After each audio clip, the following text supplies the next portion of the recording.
From UFOs to psychic powers and government conspiracies, history is riddled with unexplained events. You can turn back now or learn the stuff they don't want you to know. A production of iHeartRadio.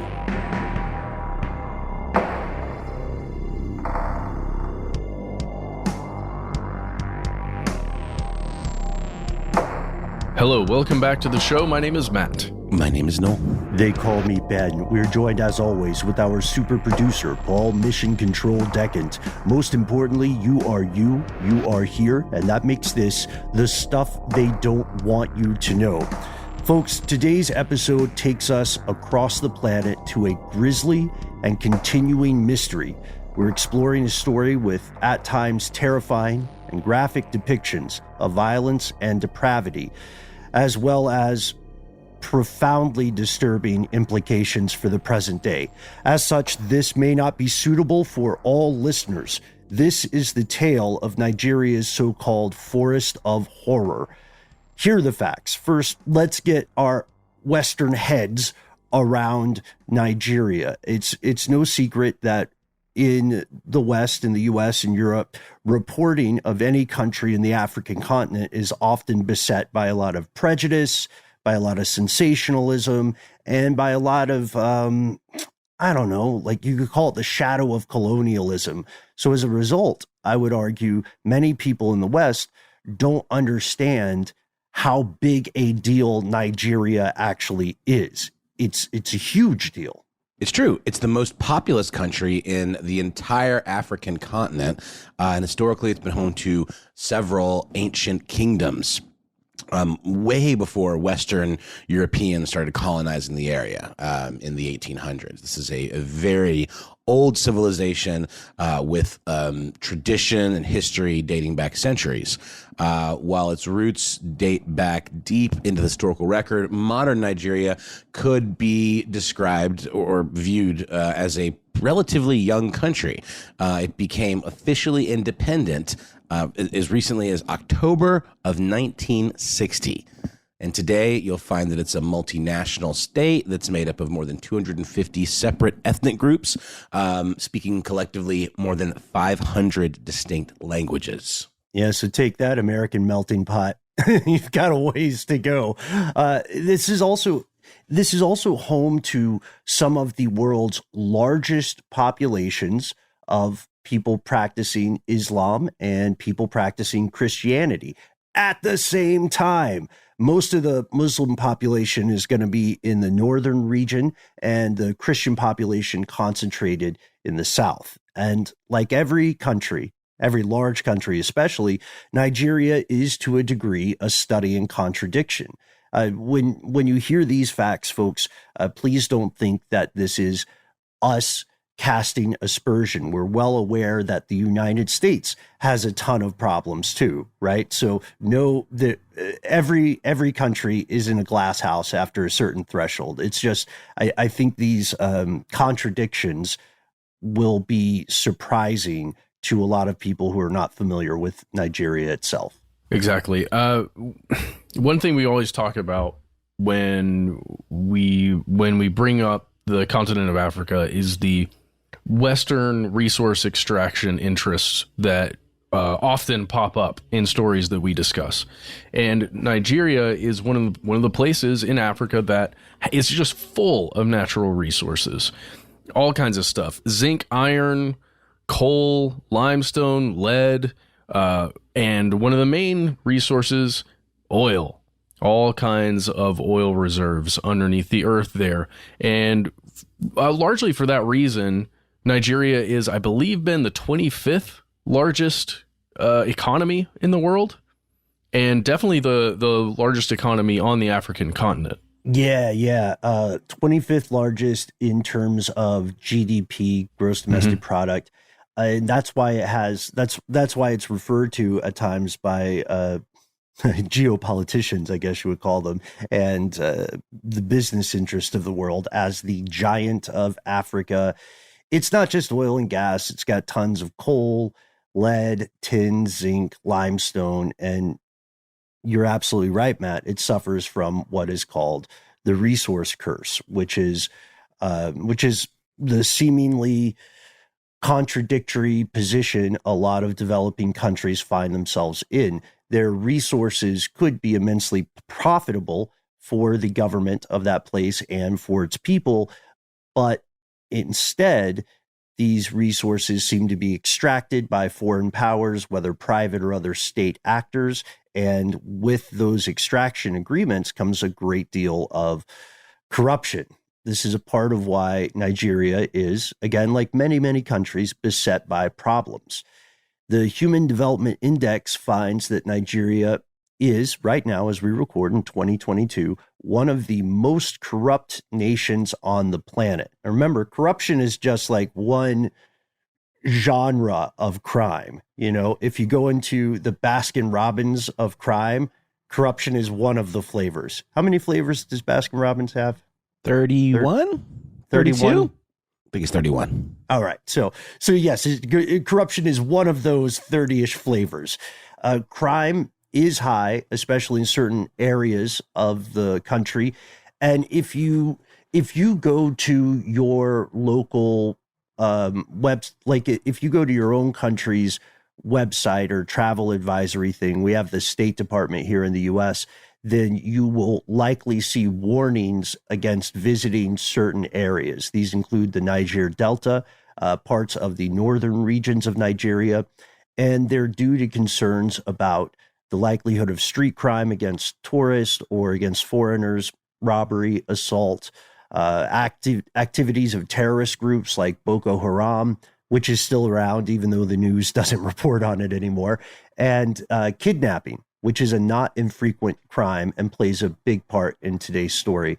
As a matter of fact, in the Gulf of Guinea, where the waters along the Nigerian coast, there are still pirates to this day, modern day pirates. So it does have dangers to it. And then they often are some of the ones perpetrating the kidnappings, but also targeting merchant vessels and things like that. I mean, pirate shit. Yeah, exactly. And in many cases, you have to exercise a degree of empathy and understand that a lot of folks don't wake up and think, when I grow up, I can't wait to commit crimes. People are driven there through systemic economic problems. So that's just an important piece of context to add whenever we have this conversation. Still, there we go. It's a melting pot of ancient cultures. It's an economic powerhouse. Nigeria still carries the intergenerational effects of colonization, the resource curse. It's currently out of 190 plus UN acknowledged countries. It gets sticky, as 193, as 195. Other countries get mad about it.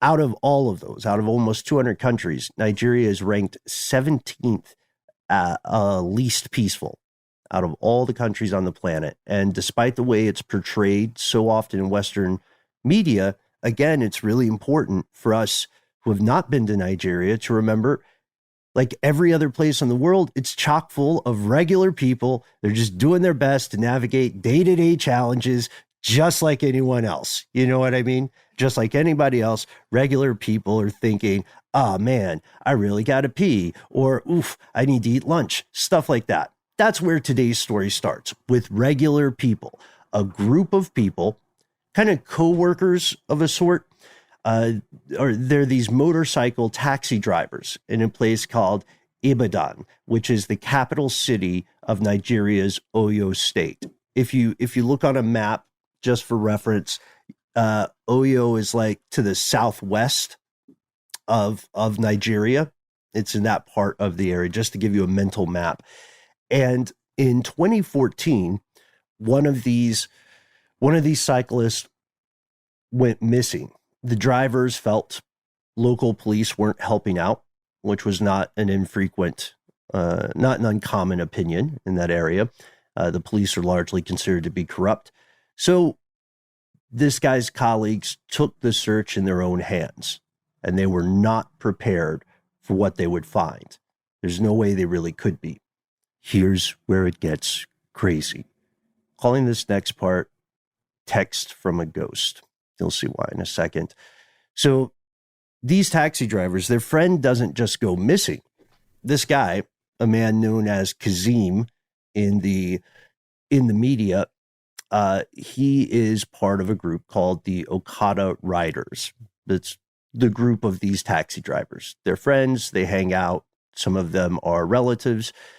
They're all connected is the point. And they start receiving these cryptic, very disturbed text messages from Kazim. He says he's been kidnapped, not just kidnapped, but he's being held captive somewhere in the Soka forest.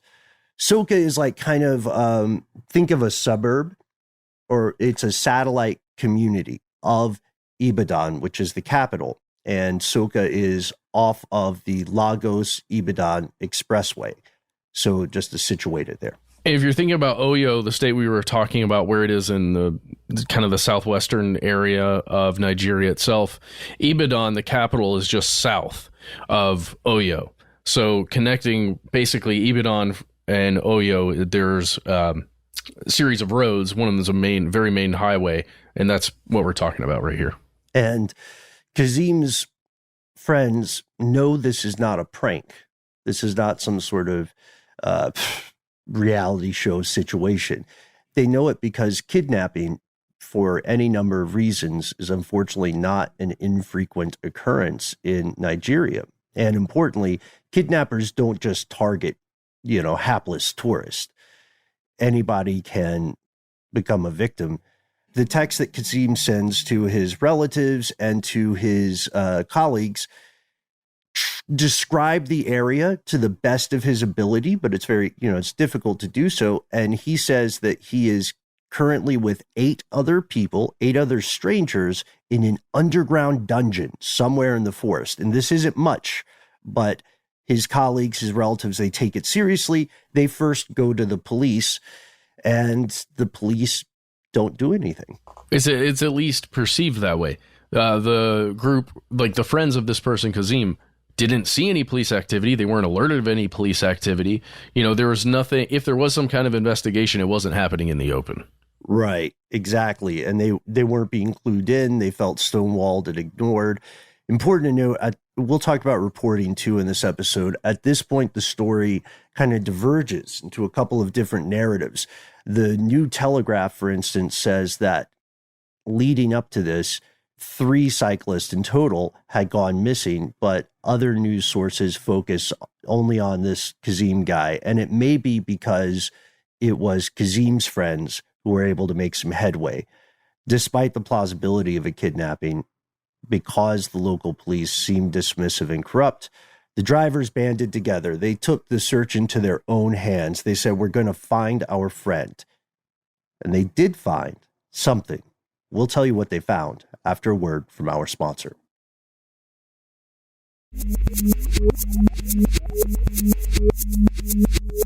All right, so you are a member of the Okada Riders, right? Or you are a member of Kazim's extended family, and you're going off very little information. So you start searching all of the areas that might match up to what this guy is talking about in his text. Eventually, you and this group stumble across a building that no one has seen before. None of you are familiar with it. It's kind of newish, but it's in poor repair, and there's an eerie silence hanging over the air. You can maybe hear some mechanics working in the distance. They'll appear in the story later. But at first, it just looks like a disused warehouse. It does.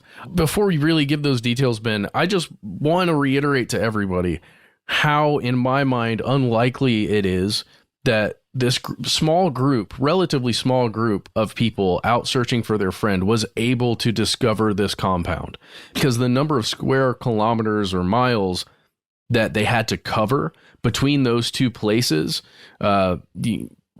it's mind-boggling to me, the number of places that they had to have searched, or that they could have stumbled upon that wasn't this place, but they did find it. I don't know. To me, that's pretty miraculous and incredible. But as you said, Ben, what they did find is I don't even want to talk about it. Hey, Noel, you want to tell people what they found? Yeah, man, sure. I'm a glutton for punishment. Let me take it. Yeah, it's rough. So prepare yourselves. No joke. They like you said, they stumbled upon this compound. It was a massive warehousey type space in very poor repair. And upon entering it, they found something utterly shocking and disturbing. Around 20 decomposing bodies piled up throughout the compound, various dismembered body parts, college identification cards. That's the part that really creeps me out. I mean, it all creeps me out, but just that part, discarded, clothing, just scattered all throughout the interior of the building. Passports, baby shoes. It was an absolute slaughterhouse. I mean, truly, an abattoir. There were, though, I wouldn't call this quality of life, but people were alive in there, had been chained like animals, malnourished, gaunt and weathered and emaciated. One woman that was found claimed to have given birth recently, and that her child was then taken by whomever was acting as their jailers. Another victim died very quickly after being discovered. The details are a little bit hazy. There's some differing reports on just how many people were found alive or roaming the compound in some sort of fugue state. But it's estimated that 8 to 10 people were found in chains, and maybe as many as 20 or more overall at the site. Yeah, some allegedly in an underground tunnel, some chained out in the open, and then some wandering, just wandering the premise. And there were a lot of bodies that were found in the bushes. Some had been put in other buildings on the compound. The passports and the IDs stand out to me as well. I was able to find the names that were on the IDs, but we're not going to put them in the show because this should be an ongoing investigation. Should be. We'll get to that in a second. So let's also mention the large number of human remains that were found that were just bones. They were scattered all over the place, not just in specific buildings, but just in the wooded areas, on the ground. We're talking full human skulls and other bones just lying around. Right, which means that these people had died at different times. So this could be called a mass grave, but these people didn't die all at the same time. And the people who were still alive clearly bore signs of trauma and injury. There were also things like hands discovered that weren't, that experts weren't able to link to another body or set of bones on the site. So for the people who make this initial discovery, this is a horror movie, a hellish scene come to life. They freed the victims that they found. They made their escape. They went to the authorities. They did not find their friend who had been texting them. And they did not see any people who appeared to be the perpetrators of these crimes, at least at this time. Word spreads like wildfire throughout the community. People in the capital and beyond, the Oyo capital and beyond, families who have their own missing relatives from other states, from other parts of the country, they all start flocking to the area. It becomes too big for law enforcement to ignore. This sparks a nationwide controversy. And the authorities start making public statements. Let's go to Oyo State Police spokesperson, Olabisi Ilobanafor. And also note, we are not native speakers of languages of Nigeria. Ilobanafor says police are launching a murder investigation. And when they arrive, they even arrest some suspects at the scene. This is fascinating. They've arrested 6 suspects. 5 of these were security guards that were apparently armed with guns as well as bows and arrows. But these 6 individuals are not publicly named. And very quickly, they disappear from the news. Remember what we say about speculation and transparency. In the absence of transparency, speculation thrives. This warehouse is also interesting to authorities because it appears to be a recent construction. The Soka area is being developed at this time, and it looks like some building companies, this is the initial thought, it looks like some building companies or some kind of company created this compound and then abandoned it. Maybe abandoned it when they were done with their nearby work. Maybe it was just like to store equipment. Maybe they abandoned it when some other project was complete. Unclear to this day, actually. And then the locals start saying something really interesting. They say, this is not a new problem at all. In fact, they say, we have been going to local law enforcement for years, reporting mysterious disappearances in the area. And in every case, we are dismissed or we're brushed off. And then remember we talked about the sound maybe of some nearby mechanics. There are mechanics who operate near the site. And they say they had no knowledge of any crimes taking place until these motorcycle taxi guys discover the compound. But they say it is weird that they see a lot of posh vehicles heading to and from this site, often under the cover of night. This is not a place where, by the way, you would ordinarily see like a Range Rover or a Mercedes just cruising through. No, not at all. I just have to bring this up, guys. It's so odd to me that people working anywhere near this compound wouldn't have known something was amiss. And it's only because of the reporting I've seen of the smell of the area and how far that smell permeated or spread, rather, throughout the area. There were multiple locations within the compound and outside the compound where decaying human remains existed and just sat.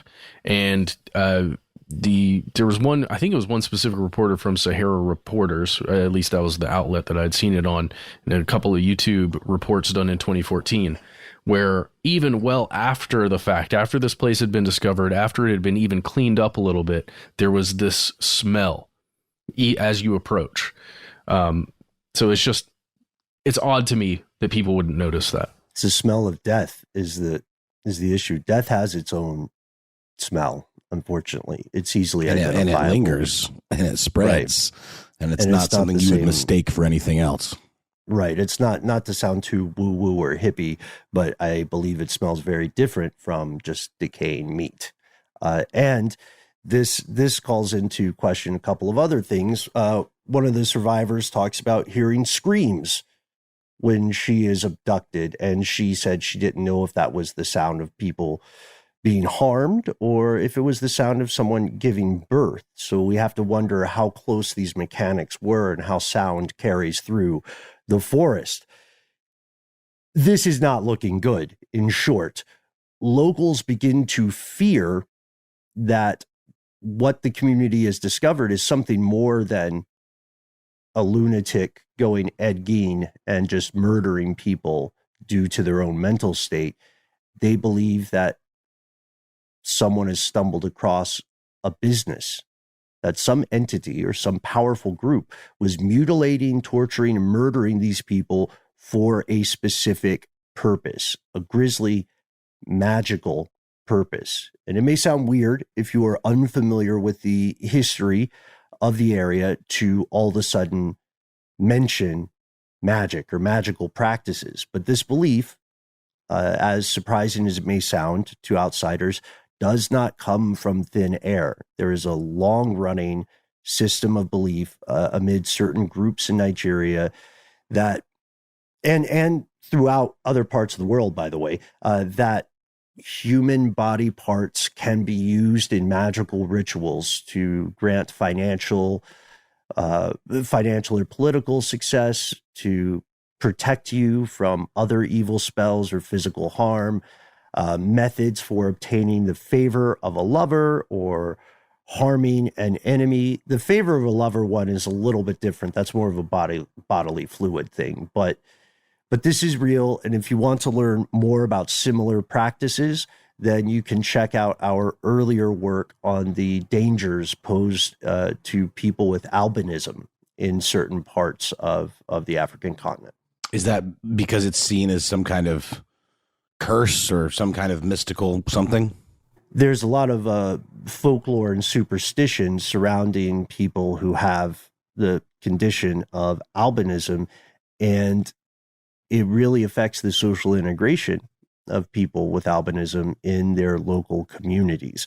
Also, it's depending on where you live on the continent, it's already really rough just from a physical standpoint because of the sun exposure.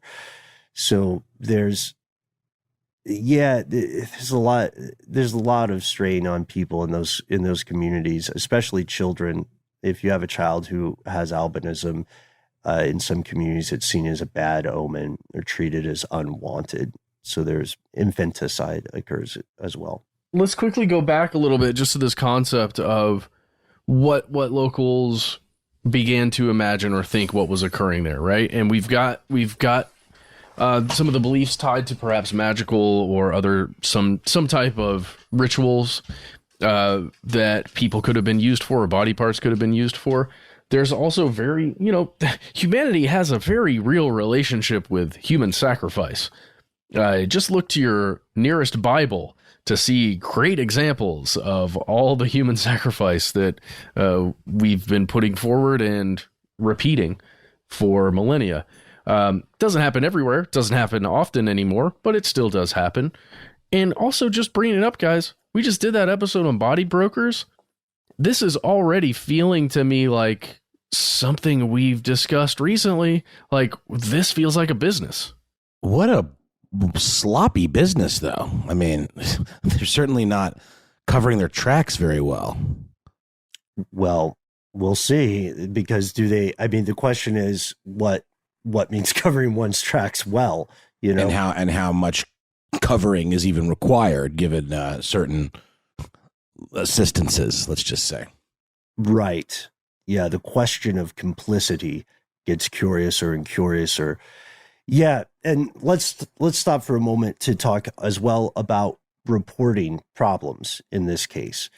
So in the West, reporting took a decidedly macabre, somewhat sensationalistic bent.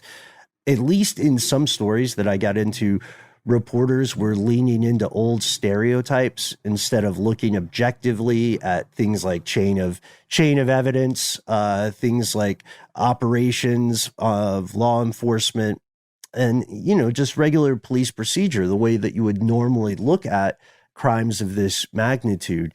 And this confusion is further complicated by conflicting statements of police and the local government.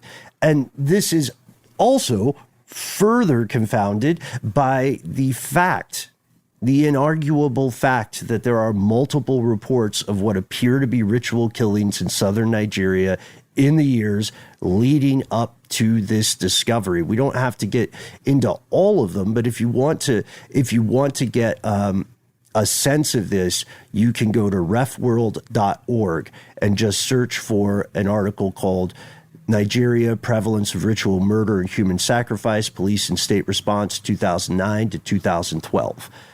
This is a long read. So, yeah, and this is there's a lot of that from the Sahara reporters here, the same ones that we've been citing for this.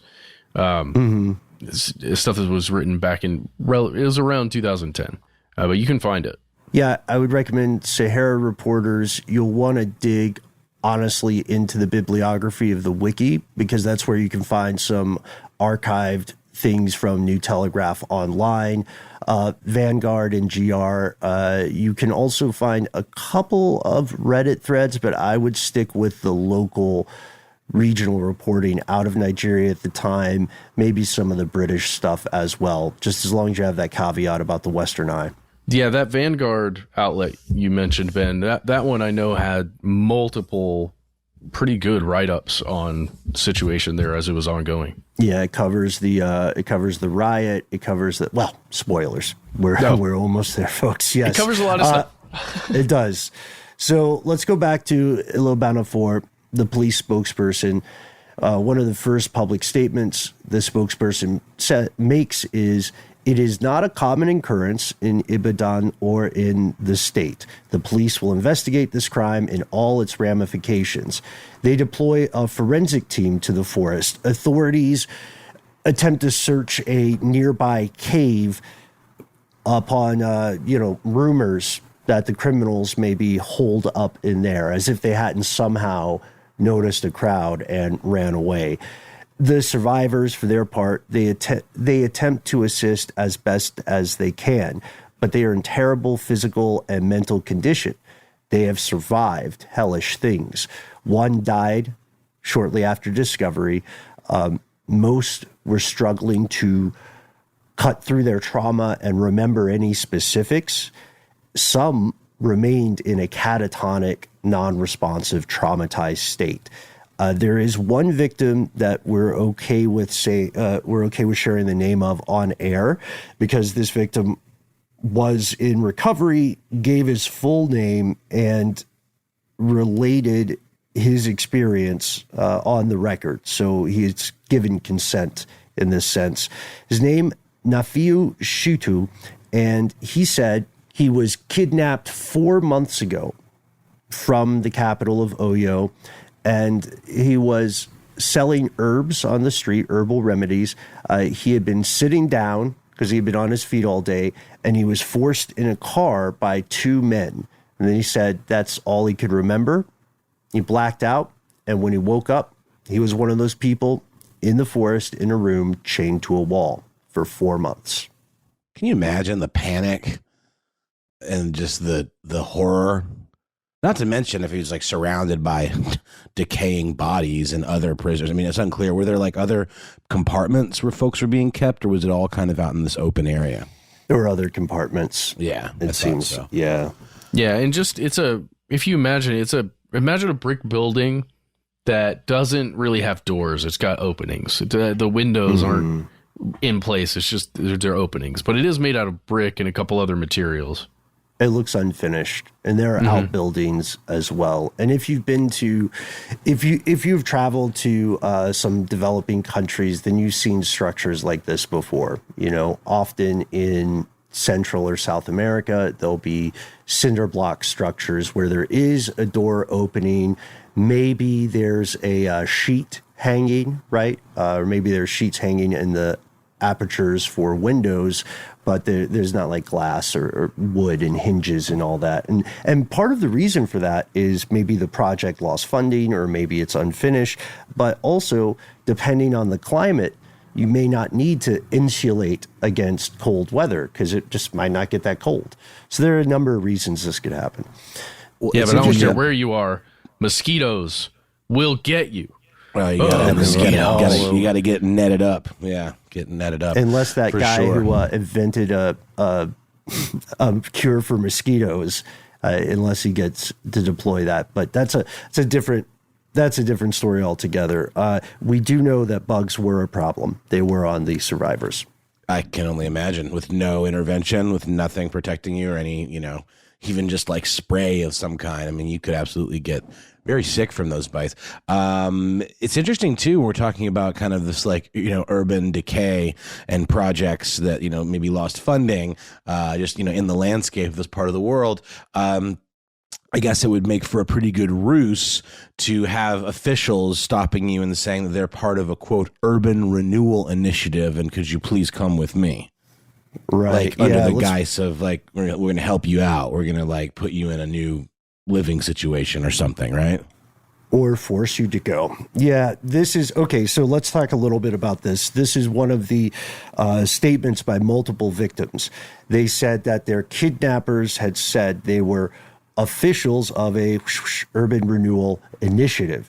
And because they were officials and because they were preying on people who didn't have the money for a bribe, these folks felt that they didn't have a choice, right?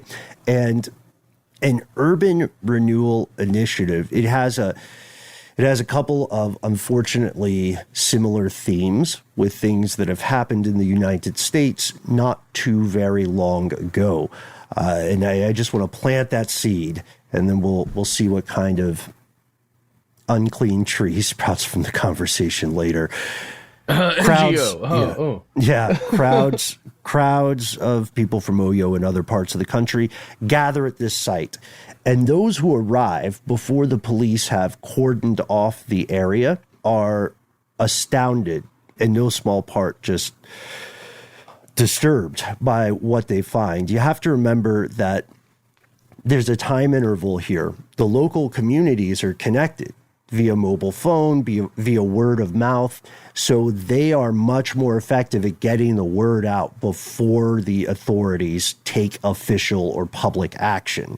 So the people beat the police to the scene, is what we're saying. And when they're there... And also remember, a lot of these people potentially have a missing person from their family or friend group that they are searching for. Right. And when they hear about the just sheer amount of bodies and they hear about living victims being found, it makes them reasonably think this might be an opportunity for closure or even the rediscovery of a loved one. So some of the people who arrive there, they say they see the chains, they see what they recognize as magical charms or the makings of those charms, and they see a slab. And the slab appeared to have blood on it. It looked like this was where victims were taken and mutilated, assaulted, or killed. The police arrive. Tensions are high. They've cordoned off the area. People are demanding to be let in because they want to search for their own loved ones. And just a few days after the discovery, a riot occurs between law enforcement and concerned citizens.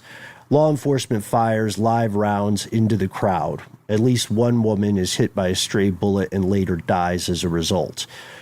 Local herdsmen, Fulani herdsmen, are operating in the area, and because of one of the knives found at the scene of the warehouse, other people who are not herdsmen start thinking, hey, these guys are responsible.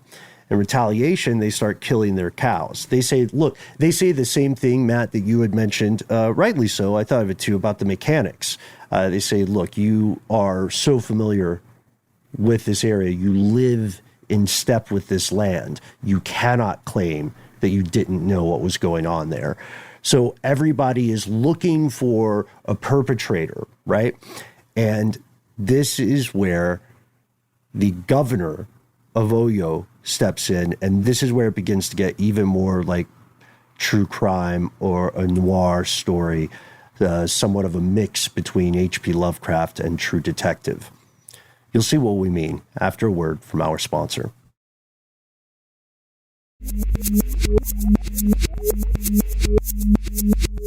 So the local governor has to step in. This is blowing up. He visits the scene to calm the situation, and you can go to a couple of different outlets and read excerpts of his speech. Long story short, he vows that they're going to find the perpetrators. They're going to excavate the area, and they're going to find any other remains. They are also going to revoke, made a big deal about this, revoke the right to land ownership for whomever might own the land, and he elides past that point. And then he basically also says the state is just taking ownership of it, right? Right. And he also says the government, like the locals, had no knowledge of this atrocity. This reassures some members of the community, but not everyone is convinced. There's a guy named Ayodele Adigun, and Adigun, once upon a time, was a secretary of the Oyo government, and he says the current governor is lying, and that his visit to the site, his claims of innocence, were little more than a ruse, a performance.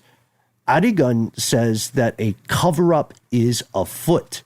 He says that the current governor's administration didn't just know about this compound, but that they created it as part of a failed, abandoned urban renewal project. Yes, it turns out that the urban renewal initiative was real, but its existence only leads to more questions. I think maybe for perspective, we can talk a little bit about similar things that have happened, loosely similar things that have happened in states in the U.S. There have been cases where one occurred in Atlanta during the 1996 Olympics, where people, in an attempt to beautify their city for visitors, said, let's get the bad element, the rough element out. And so they would give unhoused or homeless people one-way bus tickets. Go wherever you want. You just can't come back. And this happened in Hawaii. Hawaii actually built an island where they were telling unhoused people, yeah, you could totally go to this island. We'll make sure you have food and everything. You just can't come back to Hawaii. They'll also give you a plane ticket in Hawaii, I think, to the mainland. One way. Guys, I'm getting these weird, I'm getting images of Amsterdam from The Wire, where you can look that up if you don't know what that is. It feels like something that had good intentions maybe at the beginning, this urban renewal project we're talking about here, and then it turned into something just completely different. Sometimes with all the best intentions, things can spiral out of control and kind of take on a life of their own, Mm-hmm. Look at Police Academy. Yeah. We started on Police Academy too. Right.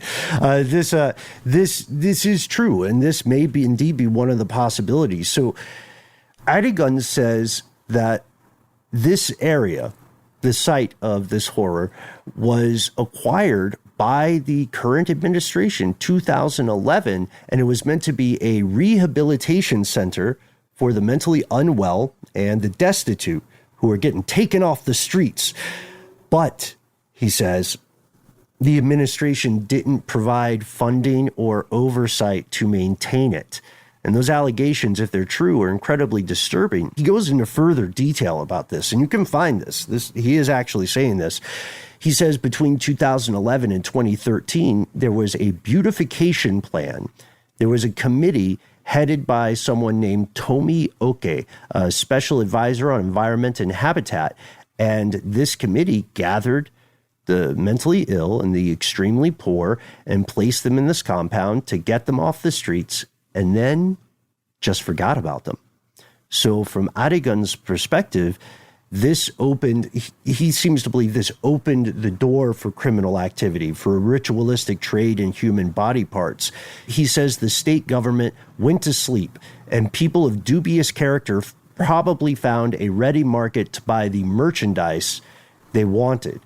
So he's not saying that the government itself actively created this charnel house, but he's saying because of the government's negligence and arguably incompetence, other forces were able to come into play and to leverage this for their own ability. Locals would tend to agree. They take it further, though. Many of the locals were convinced the government knew more than it was letting on. Some, like Adigun, do stop short of saying the government actually knowingly participated in ritualistic slaughter, but others think it goes deeper. And that's one of the big conspiracy theories. It's one that continues in a way even today, almost a decade later. Could the powerful upper crust of Oyo and societies in other areas have actively operated a body parts factory using these remains for magical purposes? It's a disturbing question, and it may sound sensationalistic, but this, again, is something that locals in the area believe on what they perceive to be pretty solid evidence.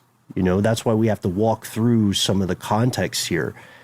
And you can learn more about this story from multiple angles. It's freely available, but eventually the Western media turned away from these developments. Other things started happening in other parts of the world. The story went cold.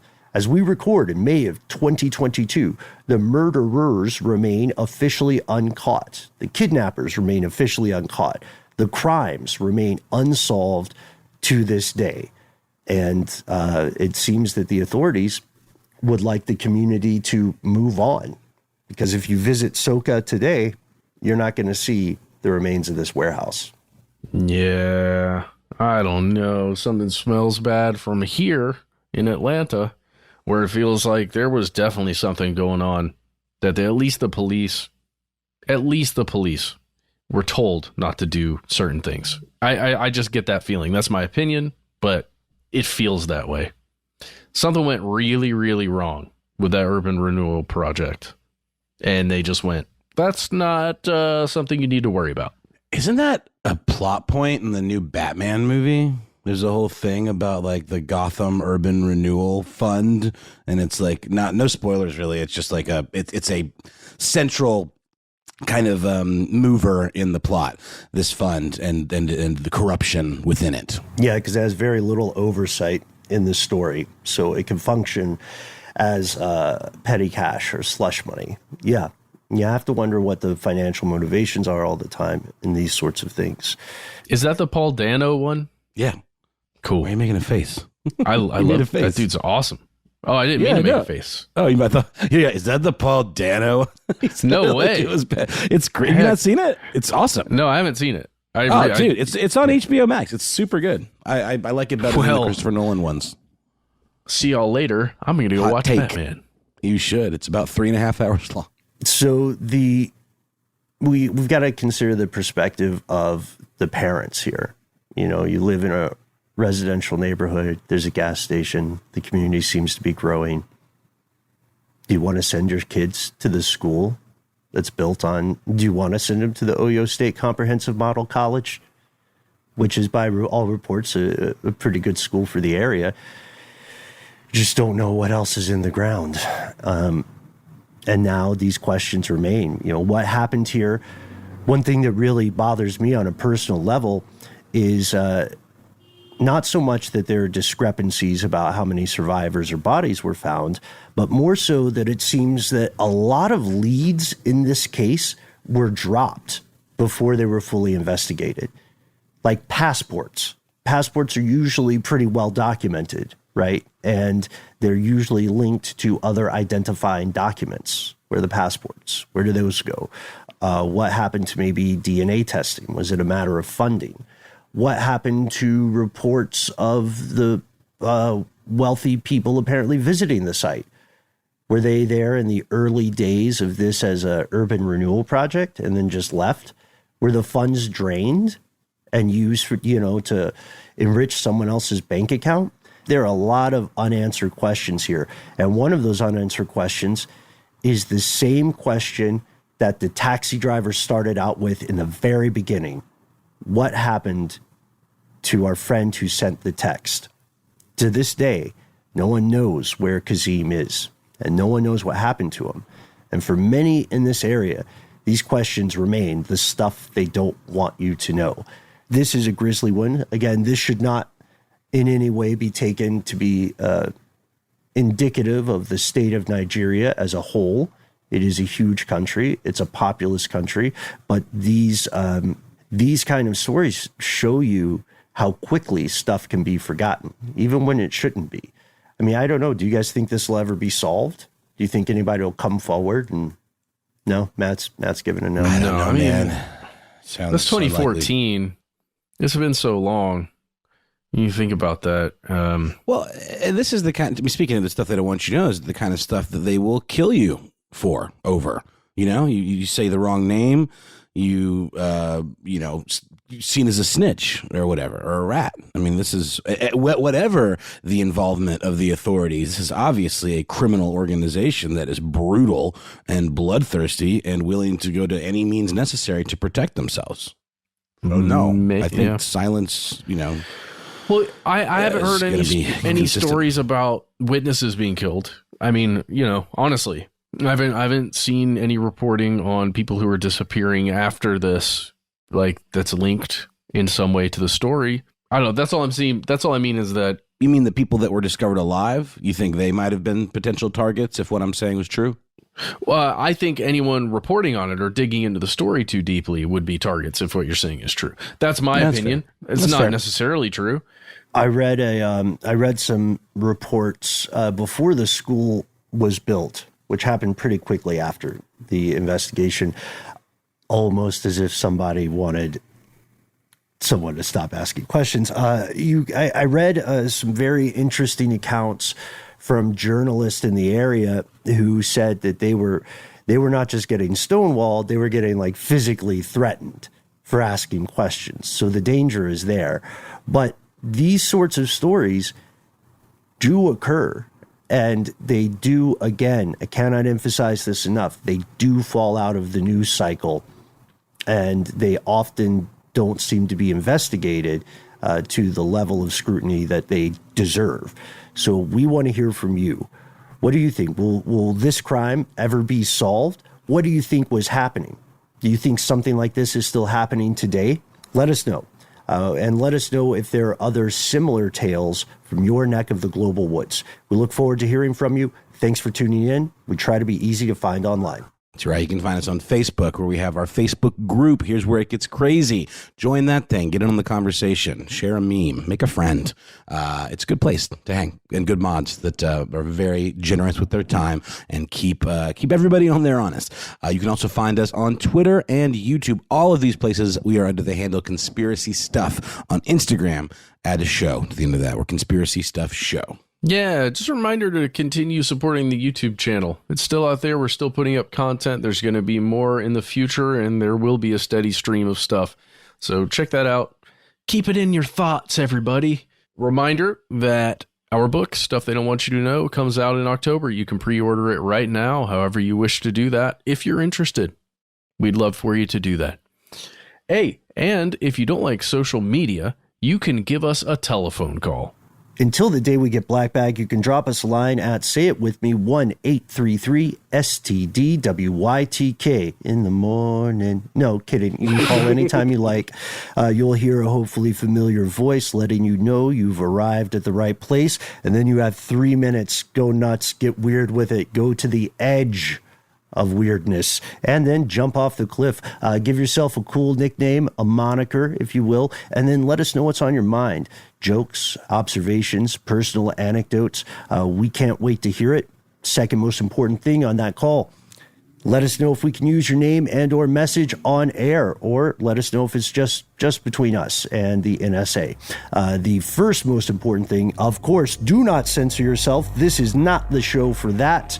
If you have a story that needs 10 minutes, but you only have 3, then we've got another solution for you. Write it down. Read every single email we get. Send us links. Send us videos. Take us to the edge of the rabbit hole, and we'll do our best to do the rest. All you have to do is drop us a good old-fashioned email where we are. Conspiracy@iHeartRadio.com.